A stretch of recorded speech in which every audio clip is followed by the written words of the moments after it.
2024 के लोकसभा चुनाव में बीजेपी का मुकाबला करने के लिए विपक्ष एकजुट होने की कोशिश में लगा है। इसी क्रम में बेंगलुरु में 17-18 जुलाई को विपक्षी दलों की बड़ी बैठक हुई थी। इस बैठक में 26 दलों के नेता भी शामिल हुए। बैठक में 2024 लोकसभा चुनाव के लिए बन रहे इस विपक्षी गठबंधन को इंडिया नाम यानी Indian national development inclusive alliance नाम भी दे दिया गया। लेकिन बड़ा सवाल ये है कि आखिर विपक्ष का वो कौन सा नेता था जिसे गठबंधन का नाम इंडिया रखने का विचार आया। दरअसल इस बैठक में कांग्रेस के पूर्व अध्यक्ष राहुल गांधी ने ममता बनर्जी से बातचीत करते हुए अपनी राय दी थी कि क्यों ना विपक्ष के इस नए गठबंधन का नाम इंडिया रखा जाए। राहुल गांधी का सुझाव ममता बनर्जी को इस कदर भाया कि उन्होंने तत्काल इसके लिए हामी भर दी और कहा कि वे खुद बैठक में इस नाम का प्रस्ताव रखेंगी, और वही हुआ।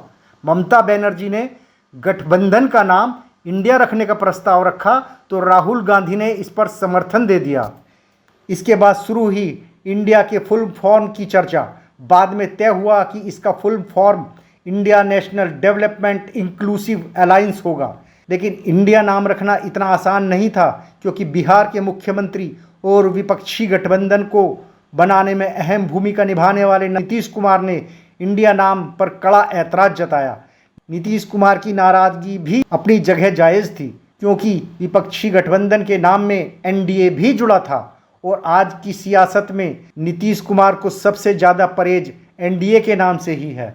लेकिन बाद में जब सभी नेताओं ने इंडिया नाम रखने के नफ़े नुकसान समझाए तो नीतीश कुमार भी इंडिया नाम रखने पर सहमत हो गए। अब समझते हैं कि विपक्ष ने अपने गठबंधन का नाम इंडिया क्यों रखा। दरअसल राष्ट्रवाद की राजनीति करने वाली बीजेपी कभी सार्वजनिक मंच से इंडिया को गाली नहीं देगी, न ही अपने जुमलों से विपक्षी गठबंधन का नाम लेकर भद्दी भाषा का इस्तेमाल करेगी। इसलिए इस गठबंधन का नाम इंडिया रखा गया। लेकिन विपक्ष के नेता शायद ये बात भूल गए हैं कि भारत में रहने वाले सच्चे राष्ट्रवादी इंडिया शब्द को ब्रिटिश राज के भारत से जोड़कर इसे कबूल नहीं कर सकते। चलो मान भी लिया जाए कि इंडिया नाम कबूल भी कर लिया जाएगा, लेकिन देश की जनता इंडिया गठबंधन से जुड़े अधिकांश विपक्षी नेताओं के परिवारवाद और दामन पर लगे भ्रष्टाचार के काले दागों को कैसे अनदेखा करेगी।